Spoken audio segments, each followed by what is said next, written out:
Democrats have been in a panic hunting for white nationalists, and they finally found the insidious leader, Candace Owens. Yes, cleverly disguised as a black woman who, behind the mask, is, actually a black woman, the lovely and outspoken and lovely and, did I mention, highly attractive Owens crashed a recent congressional committee hearing on the flimsy pretext of having been invited and turned the very serious inquiry into a farce, or vice versa, by listing the ways in which Democrat policies have hurt black people more than all 17 white nationalists put together. Furious committee chairman Gerald Nadler heroically interrupted Owens by pounding his gavel in her face and shouting, "Silence, black woman! This is a very serious investigation into the overblown panic about white nationalism we're trying to spread so we can demonize President Trump and silence his supporters on social media. If we had wanted to hear from a black woman, we wouldn't have put the word white in the title of the hearing," unquote. After Owens described how Democrat policies have destroyed black families, left black children uneducated, and slaughtered millions of black babies through abortion, Eric Swalwell announced he was outraged to hear Owens demonizing the Democrats by insensitively listing things they had actually done. Swalwell said, quote, "This is in itself an act of white terrorism. I know because I'm white and I'm terrified." He added, quote, "I see you, I hear you, I'm for you, I am you," before being carted away screaming he was everyone by two hospital attendants. Congressman Ted Lieu wholly discredited Owens by playing a recording edited to make it sound like she was praising Hitler. Lieu said, quote, "You are exactly the sort of person we champions of black women despise," unquote. When Owens tried to protest that she would never praise Hitler as he hated minorities like herself, Nadler silenced her again, accusing her of making sense, which of course is not allowed in the United States Congress. Trigger warning, I'm Andrew Klavan, and this is The Andrew Klavan Show. I feel hunky-dunky, life is tickety-boo. Birds are winging, also singing hunky-dunky-doo. Ship-shaped, ipsy-topsy, the world is zippity-zing. It's a wonderful day, hurrah, hooray! It makes me want to sing. Oh, hurrah, hooray! Oh, hooray, hurrah! So here's a quote from Confucius, and yes, I checked, it really is a quote from Confucius and not some guy on the internet pretending to be Confucius. "If names be not correct, language is not in accordance with the truth of things.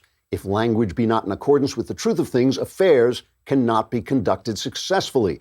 When affairs cannot be conducted successfully, propriety will not flourish. When propriety does not flourish, punishments will not be properly meted out. When punishments are not properly meted out, the people will not know how to conduct themselves." Of course, it isn't just Confucius who knew you have to call things by their proper name. George Orwell knew it too. That's why he invented newspeak, the language of the Soviet-like oppressors, in the novel 1984. Newspeak replaces accurate words with ideologically loaded nonsense in order to render it impossible even to have rebellious thoughts against what Orwell called ingsoc, which is to say, English socialism. To give one example, newspeak translates the prologue of the Declaration of Independence into one word: crime-think. Can anyone doubt that the American left has used Orwell not as a warning, but as a handbook? Ordinary police work is now racial profiling. Ordinary male attraction is objectification of women. Defense of Western civilization is white supremacy. And anyone who calls a man after he declares himself a woman is out of a job. Today, I'd like to take a look at how newspeak is also news-speak. That is, it affects the way we look at the news of the day. But first, let us talk about getting fit. I know you're looking at me, you're thinking, how do you look so fantastic? And the reason is I work out constantly, and OpenFit helps because you're just not always in a place where you can get to the gym. You don't always have a lot of time. OpenFit brings you something new that makes it even easier to never miss a workout. You can lose the commute to the gym, the whole thing. OpenFit takes all the complexity out of losing weight and getting fit. It's a brand new, super simple streaming service that allows you to work out from the comfort of your living room. One of the workouts it has, which I just absolutely love, is called something like, what is it called? 600 minutes? Yes. No, 600 seconds, I think. That's what it is. Is that? Let me make sure I've got it right, because I just love this one. 600 seconds. So I hired someone to do the math, and 600 seconds turns out to be about 10 minutes. And I did the workout, and it is a workout. You will get a full workout in 10 minutes. You can take this anywhere, anytime. You can look at it on your computer, view it on an enabled TV, tablets, the whole bit.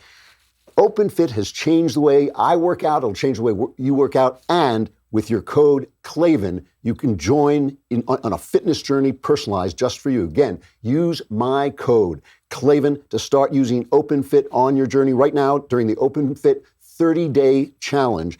My listeners get a special extended 30-day free trial membership to OpenFit, where you can lose up to 15 pounds in 30 days when you text Klavan to 303030. You will get full access to OpenFit, everything they've got, totally free. If you text Klavan to 303030, you get full access to OpenFit, all the workouts and nutrition information totally free. Again, just text Klavan to 303030. And I know what you're thinking. You're thinking, how can I spell Klavan? It's Klavan. Hey, if you haven't seen this already, I'm not going to play the video because I actually don't want to romanticize the jerk who did it. But Michael Knowles was attacked at the University of Missouri, Kansas City. We have a picture of the guy, the suspect, leaving the scene of the crime.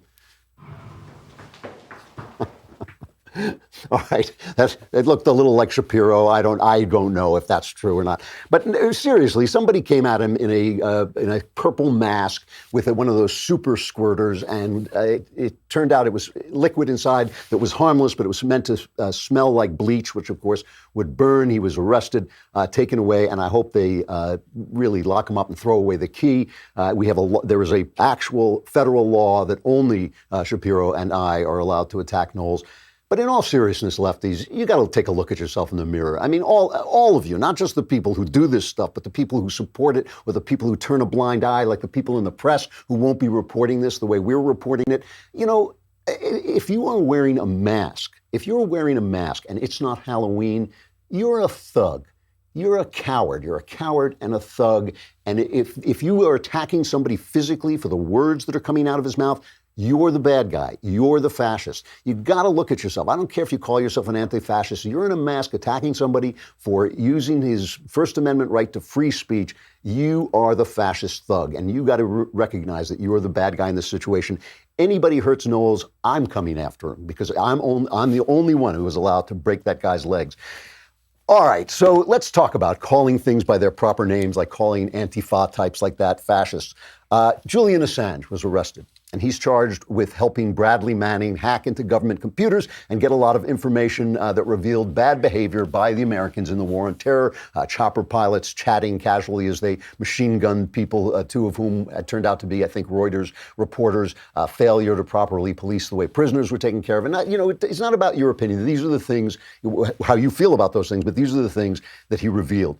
I want to just start with this. This is a minor point, but it is in keeping with the theme of what I'm talking about. Almost every news report, except for one op-ed I read in the Wall Street Journal, referred to Bradley Manning as said that he was charged with helping Chelsea Manning. Because Bradley Manning, of course, went to prison for hacking into a government computer and stealing all this information that he then recorded on a disk, pretending it was some kind of entertainment, and then he passed the disk on to WikiLeaks, Julian Assange at WikiLeaks. But he was not Chelsea Manning at the time. He got that sex change operation later, so it was Bradley Manning that was helping. And of course, they keep using the she and all this stuff. And the thing about this is that we all want to be polite. I wrote an article for City Journal a while back called The Big White Lie. You can check it out, in which I talk about the fact that leftism basically implants its newspeak, its white lies into our language by insisting that it's impolite and hurtful to call people to use any other kind of phrase, but the one that the left dictates. So if we don't say that, hey, this Chelsea Manning was actually Bradley Manning at the time, and if we call it her and say she, we're being polite, we're not being hurtful. Now, I'll call anybody anything when they want to be called. I really will. I'll call him the King of Romania. I don't care. But what they're basically doing is implanting the idea that this is now a woman. And let me tell you something. I have sympathy with people who have gender dysphoria. I truly do. I don't want to hurt them. I don't want to exclude them from society and all this.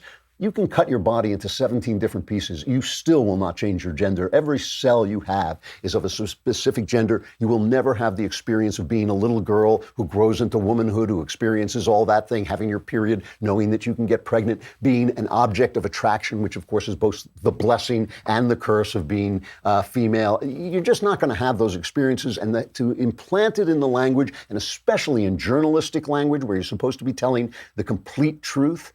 You know, it's not, I wouldn't have objected if people said he got these secrets from Bradley Manning, who then had a sex change operation, but call things what they are. And that brings me to the even bigger question, the more important question about whether WikiLeaks was doing journalism, because what he's accused of by the Americans, he's got all kinds of, he's been accused of rape, he's been accused of skipping bail in England. I think he's going to prison for a year for that.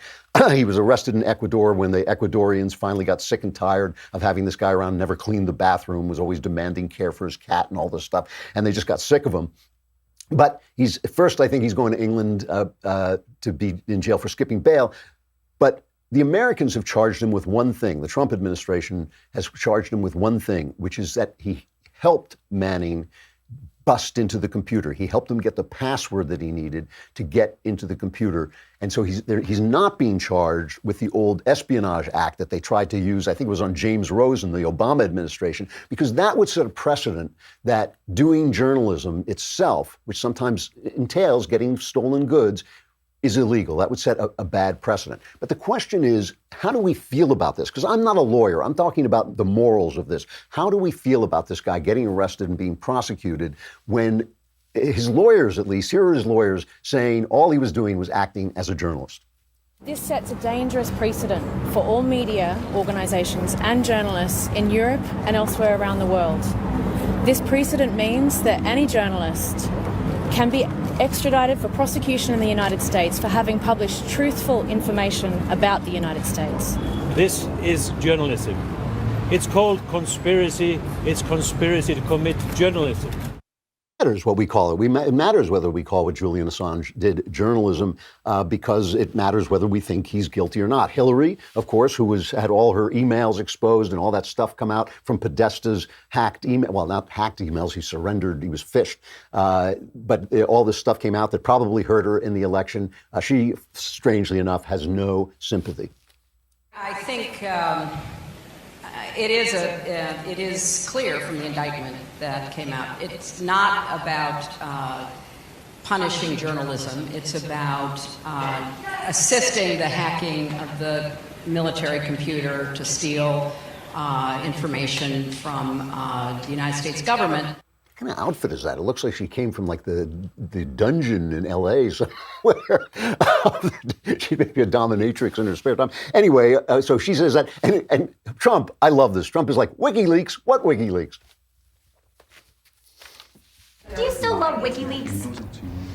I know nothing about WikiLeaks. It's not my thing. And I know there is something having to do with Julian Assange. I've been seeing what's happened with Assange, and that will be a determination, I would imagine, mostly by the Attorney General, who's doing an excellent job. So he'll be making a determination. I know nothing really about him. It's not my deal in life. Well, yeah. Look. You know, we love the Donald, but that not quite, because when those things were coming out about Hillary Clinton, he loved that stuff, and even Shep Smith on Fox put out this montage. This just came out. WikiLeaks. I love WikiLeaks. I'll tell you, this WikiLeaks stuff is unbelievable. It tells you the inner heart. You got to read it. The WikiLeaks documents show how the media conspires and collaborates with Clinton campaign. Another one came in today. This WikiLeaks is like a treasure trove. Another one came in today. And you know, as I was getting off the plane, they were just announcing new WikiLeaks, and I wanted to stay there, but I didn't want to keep you waiting. Boy, I love reading those WikiLeaks.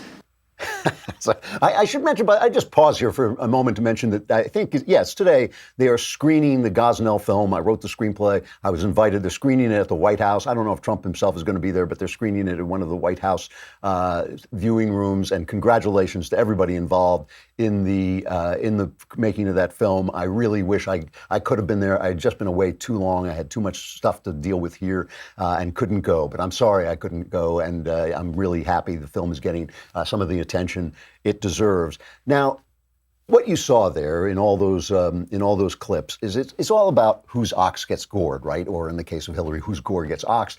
But like it's all about, you know, nobody likes the journalist when the journalist comes after him. Nobody likes the person who is, you know, hunting him down, investigating him. If it's all the Democrats hate Fox News, all the Republicans hate all the other news outlets because they're all lefty mouthpieces.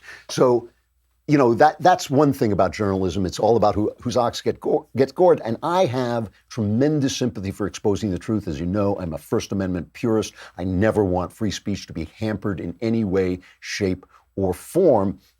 And I think it's a good thing. I think the Trump, as Hillary praising the Trump administration, I think it's a good thing that the Trump administration went after him on this it's a one-charge indictment. They went after him only on helping Manning break into the computer, right? And that's an important thing. That's, again, calling things what they are. They're charging him with breaking in, because that is not journalism. A journalist can receive stolen papers, and he may deem that it is a good thing to release those stolen documents, but he can't help the guy break in to the office and put in and steal the stolen documents. Then he's a thief. It's not his fault if somebody else commits that crime. It's not even his fault if the journalist gives him incentive to commit that crime. But if he helps him commit the crime, that is not journalism, and you have stepped over the line and you have broken the law. So I think it's a good thing what they charged him for. But to go beyond that, the question is, how sympathetic are we to him? All right, forgetting about whether or not they've, you know, carved the law just right. How sympathetic morally are we to this guy?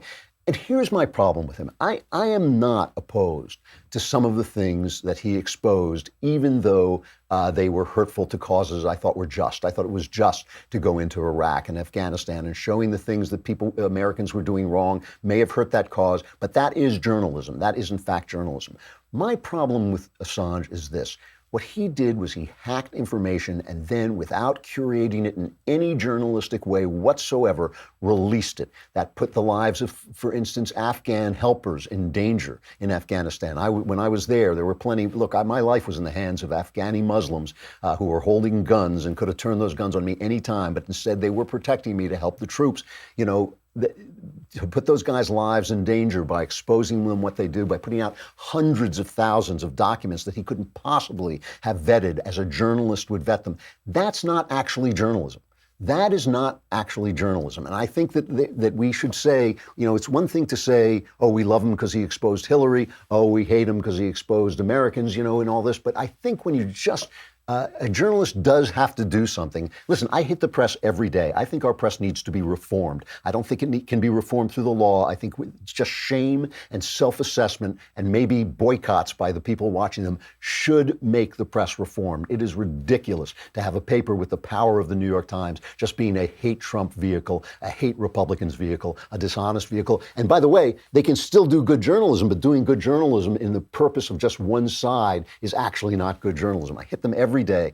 But I still want them protected. I want them protected by the First Amendment. But it's not journalism when you just release secrets. And by the way, on top of this, Assange has never gone after some of the bad actors in this place. He's never gone after Russia. He's never gone after China. He's never gone after Venezuela, Cuba. He goes after democracies all the time. He goes after democracies. And in this case, it is an open question whether he was actually working with Russia to expose Hillary Clinton's emails, which is, again, spying. That's operating for bad actors against good people, namely the United States of America. So I do not have a lot of sympathy for Julian Assange. I want our press protections protected, even though I think our press right now are a bunch of louts and biased liars. I want them protected under the First Amendment. I know it's complex, but that's what I want. But Assange does not fall into the realm of my sympathy. He endangered people's lives. He exposed government secrets. Government has a right to some secrets. It needs to have some secrets. And I think what Mike Pompeo, the Secretary of State, said about him is true. Listen to this. Individuals such as Julian Assange and Edward Snowden seek to use that information to make a name for themselves. As long as they make a splash, they care nothing about the lives they put at risk or the damage they cause to national security.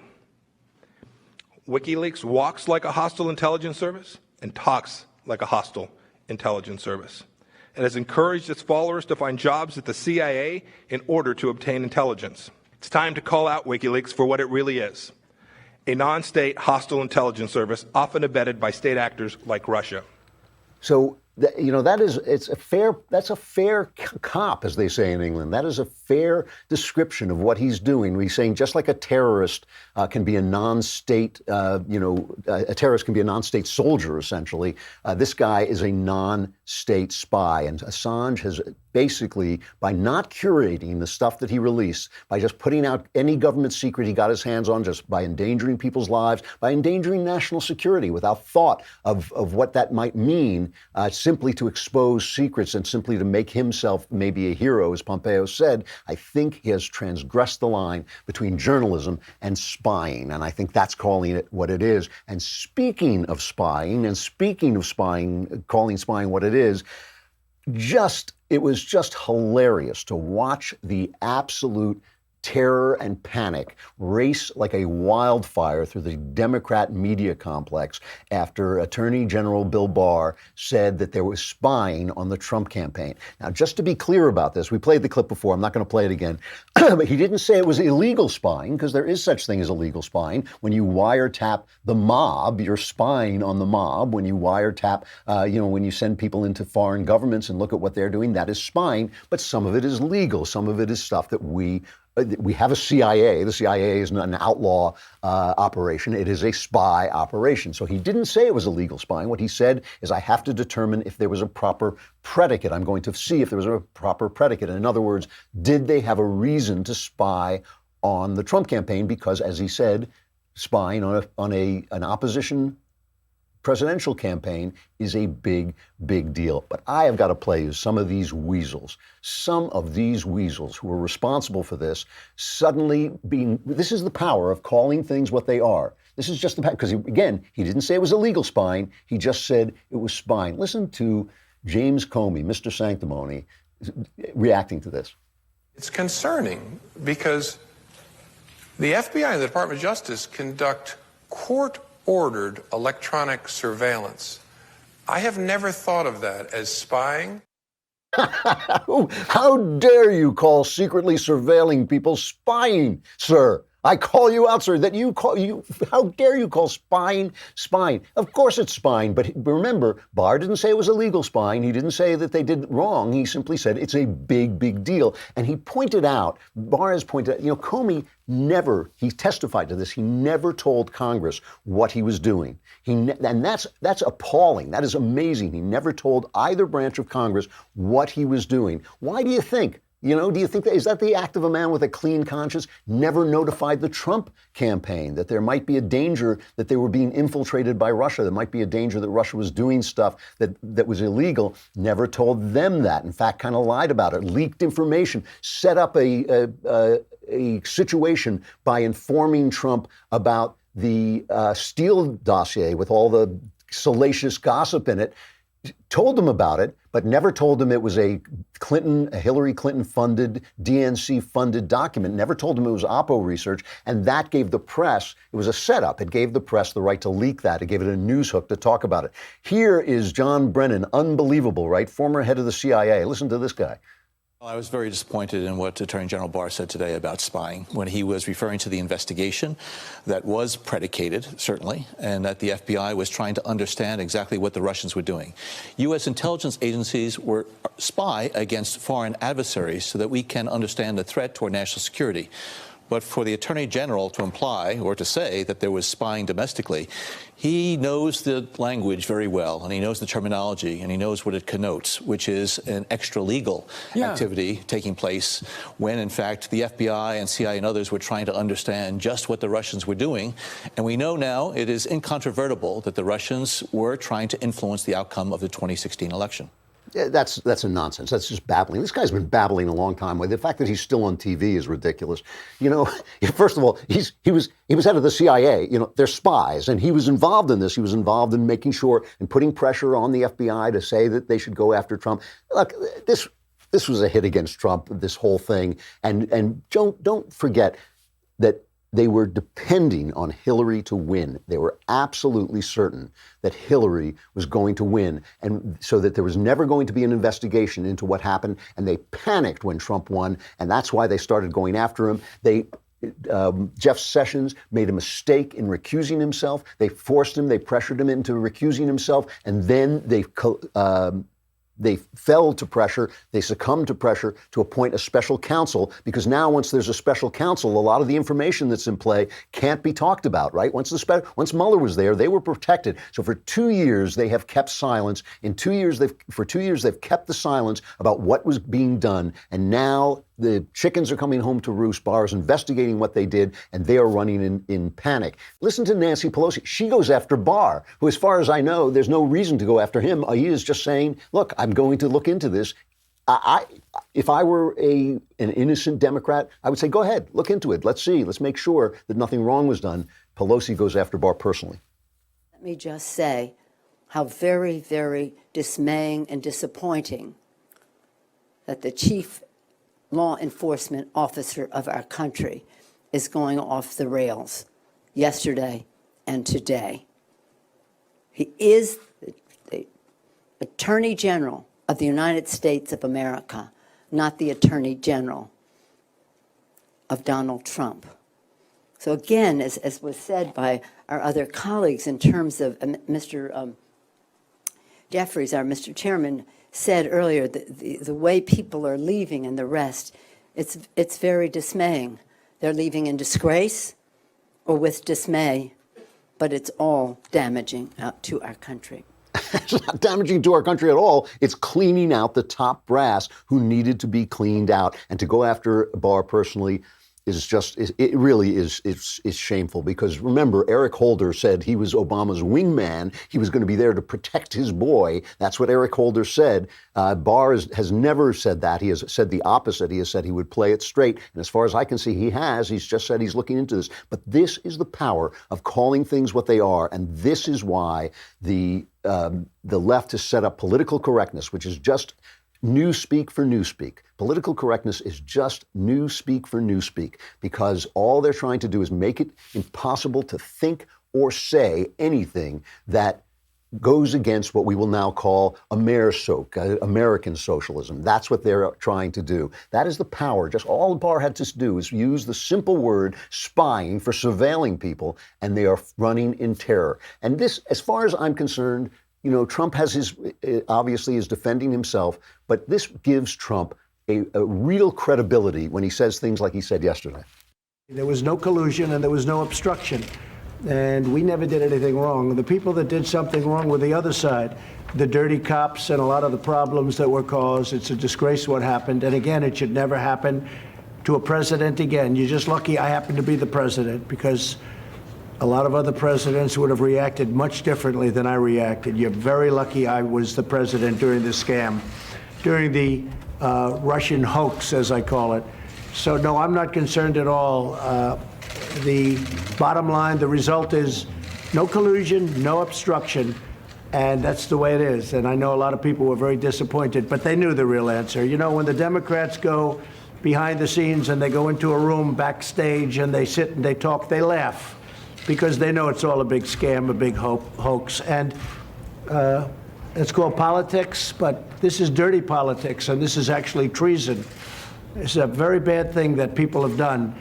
And I just hope that law enforcement takes it up, because if they don't take it up, they're doing a great disservice to our country. I think the left has managed to make what Trump said sound very, very plausible. That is the power of calling things by their name, and we shouldn't stop doing it out of fear of being deplatformed or any other reason, and certainly not just to be polite. Hey, I've got comedian Jamie Kilstein coming on in a minute. I'm not going to break from YouTube or Facebook. I'm going to stay on so you can watch the whole show, but that is all the more reason for you to feel incredibly guilty and subscribe. Go to dailywire.com, shell out, what is it, $10, 10 lousy bucks a month, 100 lousy bucks for for the entire year. You get the wonderful Leftist Tears tumbler, which right now I think is coming in plenty handy. You can be in the mailbag and ask questions. We had a good mailbag on Wednesday, solved everybody's problems, and now they're all happier and healthier. You could be too for a lousy $100 a month. Jamie Kilstein is a writer, podcast host, and stand-up comedian who describes himself on Twitter as an alt-right liberal cuck. His podcast, the Jamie Kilstein Podcast, is available now on iTunes and Stitcher, so subscribe to it today. Hey, Jimmy, it's really nice to meet you. I've wanted to meet you before. It's great to see you. It's nice to meet you, too. I forgot I updated my Twitter bio to that. I think it was one day where people were just calling me. I was getting called probably a variation of both of those things, and I was just like, all right, I guess we do this, and then I officially changed my Twitter bio. And before we came on, you were saying that you were hanging out with Greg Hurwitz, so you've really sunk to a terrible level of very low. It's degradation. been a dark time for me. He says hello as well. Nice to hear. So you started out, I watched some of your stuff, and you started out as a very, very woke comedian. Yeah. I say that with such regret. Yeah, I mean, I still believe a lot of I still have a lot of my liberal views. Yeah.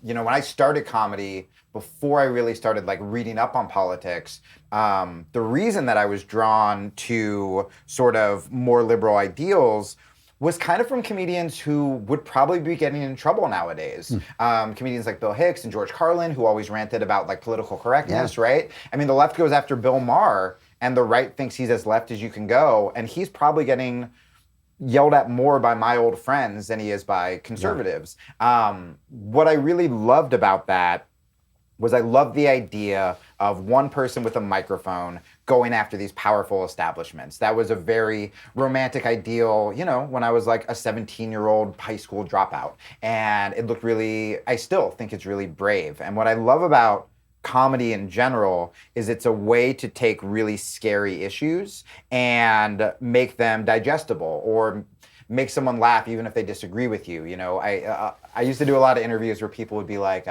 so were you like the class clown? And it's like, no, the class clown beat the crap out of me, which is why I became a comedian. I was sad and scared and just like writing in my notebook, like in the back corner. And so I felt that way with politics. It's like, if I could use comedy to laugh at the tragedy in my life when I was growing up, we can do that with politics. The problem, and what's happening right now, is it went from trying to challenge the establishment to policing comedians, and if you don't say things exactly the right way, then you're in trouble. I think the left right now, even though I agree still with a lot of the core values, I'm definitely more moderate now, the fact that we've abandoned a lot of those. We're not talking about income inequality as much as we're talking about, this celebrity said this thing on Twitter 10 years ago and trying to get them in trouble. Well, when talking about comedians speaking truth to power, no matter who's in the White House, in the culture, the power is all on the left. I mean, they control the culture. So if you're actually in the culture, if you're a comedian and you're attacking the right, you're actually kind of playing along with the power in your culture. Yeah, I mean, right now, I'm not a fan of Donald Trump, but I wouldn't make Trump jokes just because everyone's doing it. Right. I don't think that's what's challenging about comedy. My point of view, my theory in general, whether you're on the left or the right, is I think that one of the things we need to do now is we need to have principles instead of teams, right? So if I was mad about George Bush's foreign policy, then I should have been just as mad, and I was, when Barack Obama would do a lot of the same things, right? With whistleblowers, with drones, with all that stuff. I got in a lot of trouble because when I went on Conan, I talked about drone strikes, and it was under Obama. Yeah. And same deal. Like, if you think Clinton was a womanizer, it's like, all right, well, you got to kind of fess up with Trump, right? I think right now we look to just demonize the other team instead of like, what are my core values? Sometimes I'm going to agree with this guy on the left. Sometimes I'm going to agree with this girl on the right, and stick to your principles instead of just these got you moments. My pal Bruce Fierstein, who wrote a lot of comic books, said comedy should take no prisoners. Yeah. Which I think. So what happened? How did you go from being woke to actually waking up? Oh my God. Well, I mean, I was kind of ousted. It took like a 16-hour Joe Rogan appearance to talk about all of it. It was a lot. Yeah. But I'll say that, I mean, essentially, just so it doesn't seem like I'm skirting anything, I had a marriage that was kind of falling apart. And because I was this outspoken feminist guy, I we tried an open relationship, and I had like some one night stands, and that got sort of turned into, it was pre-Me Too. I was sort of the hipster of Me Too. Okay. And because of who I was, even though nothing was unconsensual, nothing was creepy, it was just like normal one night stand stuff. That got turned into this like, haha, look at the feminist throwing his marriage apart, and I got divorced and stuff like that. Now, with that said, beforehand, I was starting to get really bummed out about it, because I remember one time I called a Republican an idiot. Like, I think I called Chris Christie an idiot. And we got an email the next day that said the word idiot is ableist, and I should apologize for that. And I remember one time we got an email from someone who was trying to lose weight, and he said if he didn't lose weight, that his doctor said like he wouldn't make it seeing his kids graduate high school. It was like a really sad email. And so I wrote him this long thing where I found him a jiu-jitsu gym in Baltimore, and like I was like vegan at the time, because of course I was. And I sent him all these like recipes and stuff like that. So he writes in a year later and goes, hey man, I don't know if you remember this email that I sent you, but my doctor said he's never seen such a quick turnaround. My kids are really proud of me. I'm entering my first like white belt jiu-jitsu tournament. So you saved his life. Yeah. Yeah. So it's a beautiful thing. I read it on the air. I'm like almost in tears, because I'm like, I'm doing this show I don't really stand behind anymore. I'm like, my marriage is falling apart, but I'm like, I'm doing something good. And then the next day, we got like 10 emails saying that by reading his email, we were fat shaming them, right? Now, we didn't say, if you don't do jiu-jitsu, you're fat. We don't say like, you should feel ashamed if you eat. We were just like, this is this kid's story. And that was the point where I'm like, if we are more self-pitying, that we would put this kid's life in danger because we feel guilty about our life choices. Yeah. That was kind of the first moment I was like, are Republicans right? Like, that was my like pull yourself up by your bootstraps moment, where I was like, that's not okay. Well, the comedian, is it Bill Burr? Have I got his name right? Yeah, Bill Burr. He has this hilarious line where he says, nobody's supposed to be ashamed. If you have no shame, you're a psychopath. That's who has no shame. He's so good. Yeah, I mean, there is a backlash because of all the political correctness in comedy. I feel like that's why guys like Rogan and Bill Burr are getting even bigger and bigger and bigger. And those guys are still really liberal. The problem on the left is anytime, I'll be called alt-right for just coming on this show. And I could say that I'm still, pro-gay rights, pro-this, pro-that. And just by association now. So am I. Yeah, I'm sure. Oh, I was watching a bunch of your clips and I was like, Jesus, we like agree on more, and that's the sad thing. I talked about that when I went on Michael Knowles' show. I should never do that. That's right. No. Just we're talking about destroying your reputation. Just bring bleach to the office and toss it around. Where I was just like, oh, we would be friends. Like it has been the right has been so demonized that like I walked in here and I was like, you guys have a coffee maker too? Like I remember Michael's producer was like this great Latina woman who like I'm still friends with. And part of me was like, is she blinking like a code so I can like get her out of here? And, like, and everyone was just really wonderful. And that doesn't mean that, look, if when I like stopped being part of that extreme left, I wrote a book that was like why I left the left and the right is right, I would be much richer than I am right now, because I have had to struggle, especially living in Los Angeles, coming back and starting this podcast and getting comedy gigs. I mean, it's been really tough, explaining to like I have fallen madly in love and found the girl I'm going to marry, and like her parents look at my Wikipedia and like it's brutal and it's heartbreaking. But with that said, but I didn't sell out. I didn't turn into something I'm not for money, right? Like I didn't do that. But I will say that one of the best things I've done is just made friends with more conservatives and more moderates, because it's a lot nicer walking around a world where you don't think half the population is evil. And you can start Which doesn't make sense anyway, right? No. And like, even if I disagree with you, at least knowing why you feel a certain way, knowing that like we're all trying to protect our kids and family and live a good life, instead of just being like, they're all Nazis. Like, let me ask you about what's happening to comedy. Yeah. What do you make of like the Nanette phenomenon? I mean, I think that, look, there are always, in any form of entertainment, like if you take music, you have jazz and you have classical and you have rock and you have metal and you have all this stuff. There's always going to be different genres. I think the problem is when genres start, and I did this too. I mean, when I was super political, I'm like, if you're not speaking out against George Bush, you're part of the problem, right? And sometimes with art, especially now with Trump, and with the divisiveness, it's like, you know what? I don't know if people even want to hear it. Like, even on the left, I think it's becoming white noise. I think people are becoming sick of it. So I think Hannah Gatsby, who did Nanette, and Joe Rogan, who does what Joe Rogan does, I think that there's space for both of them.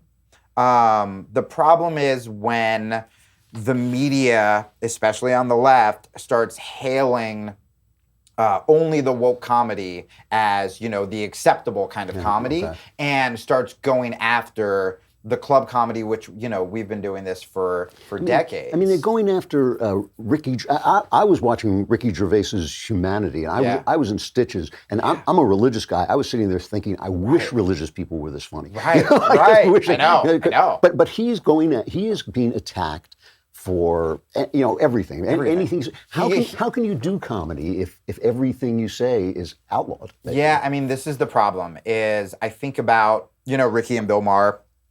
Anytime they stray from kind of liberal orthodoxy, they get lambasted. You know, Jim Jeffries was a really brilliant comedian. He blew up in America because he had this very anti-gun routine that went viral. But, you know, the first 20 minutes of his special is like Cosby jokes and rape jokes, and like, so the left is kind of like, we don't know what to do. Yeah. What's great about comedy, like I was saying before, when I knew I was a comedian when something really tragic would happen with my family, I had a rough upbringing, and all my brothers would gather around and would be upstairs, and the first person that could make a joke, it was just like the most cathartic feeling, and the ice was broken, and then we could be like, all right, what do we do? Yeah. And that's when comedy was great. I mean, Richard Pryor, who we still idolize, would not be around right now. Oh my! He talked about domestic abuse. He talked about lighting like his wife's car on fire, about crack addiction, all that. Have you ever heard his prison play thing of ages ago? That thing is the funniest routine I think I've ever heard, and you could never do it. No way. All right, I'm running out of time. Let me just ask you, who's great? Who do you love as a comedian? Right now, I love what Burr's doing. I love what Rogan's doing. I mean, the Comedy Store in LA in general. I saw Whitney Cummings, who's still very liberal. Yeah. Kind of attack both sides a little bit in new material she's working out. It was really, really great. I mean, anyone who's still willing to like take chances. Chappelle will always be like king to me. He's great. And again, the left's turning on him pretty hard. Like after his last special, where it's crazy to me because I grew up getting banned from clubs talking about George Bush, and now seeing the left do the same thing, it's a bummer. Principles instead of teams is a great line, and that is really true. Jamie Kilstein, the Jamie Kilstein podcast is available on iTunes and Stitcher. Subscribe to it today. Jamie, thanks so much. I hope you come back. Thank you, man. I would love to anytime. It's great. So let me have a final reflection. A lady wrote me yesterday, Wednesday in the mailbag, a lady wrote me and asked me about street preaching, people coming up to you in street preaching. She wrote me, I gave an answer where I said I've never really liked it. And she wrote me a very sweet letter basically saying I should give it more of a chance. I just remember when I was not a believer, people coming up to me on the street and saying, have you heard, there's a Jewish carpenter who was born of a virgin and rose from the dead. And I was like, whoa, a Jewish carpenter? Are you kidding me? I thought, back up, white man. I don't believe in that. But it never affected me. I feel the same way about Christian movies. I know people like them and they're fine with me. They're not bad, but they're a little bit like pornography. Like pornography. You look at pornography. Sex is a beautiful thing. I mean, if I had to make a list of my one favorite thing, sex would be on the list. But pornography's better, right? Because in pornography, the woman can look like anything you want. She'll do anything you want. You say to her, well, you know what? My thing is like I like to butcher women and eat their body parts. And she's like, okay, that's, and she'll never show up with a baby either, which is great. It's a lot less expensive. Pornography is better than sex because it's not human, right? And I feel the same way about Christian movies. I mean, God is the most beautiful thing. To know God is a joy. It gives you a sense of reality that you wouldn't have either.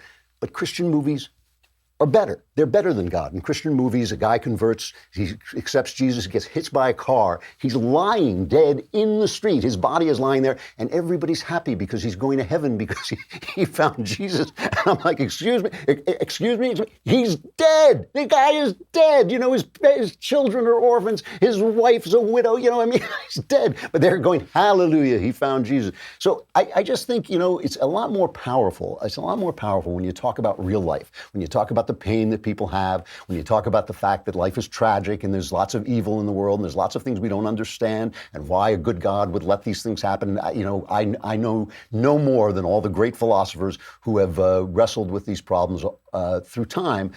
I just think you want to do what's effective. You want to sell the joy of God, which is a joy that lasts through grief, which lasts through evil. It lasts through all the things that actually happen in life. God is God of the real world. He's God of the world of evil and suffering and death. And that is real Christianity. And that's what Christianity is about. Remember, it ends with a crucifixion and a man shouting, oh my God, why have you forsaken me? I think that God is more convincing because he speaks into the tragic mess of life. So that's all I'm saying. I'm not against Christian movies. I'm not against people preaching on the street. I'm simply talking about the effectiveness of that over time as people see what real life is like. The Klavanless weekend is upon us. You're doomed. It's finished. It's finished. Hide under the bed. Maybe you'll make it through Monday. If you do, we will gather here together on Monday, and then I'm going on a trip with Knowles, which now sounds like a really, really bad idea, but at least he's small enough I can hold him up in front of me. I'm Andrew Klavan. This is The Andrew Klavan Show. See you on Monday if you survive.